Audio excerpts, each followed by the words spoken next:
বন্ধুত্ব বন্ধুত্ব জিনিসটা খুব ছোট একটা শব্দ, কিন্তু তার অনুবাদ অনেক বড়। আর এই বন্ধুত্বটা তৈরি হয় ক্লাস 6-7 থেকে। আমাদের সবচেয়ে কমফোর্টের জায়গা হলো এই বন্ধুত্বটা।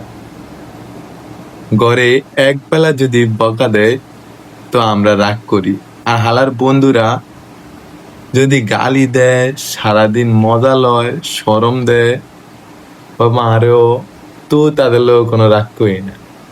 তাদের লোকে থাকলে যখন মনে হয় কোনো ধরনের টেনশনই নাই মাথায়। আর তার মধ্যে দিয়ে যখন হঠাৎ ফ্যামিলি আর কেরিয়ারের টেনশন এসে পড়ে সবার মাথায়, তখনই বোঝা যায় আমরা কতটা একা।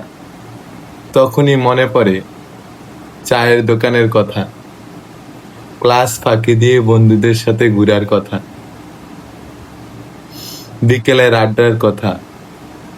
কিন্তু কি করার, সময়ের বিবর্তনে সবাই ভিন্ন পথ ধরতে হয়।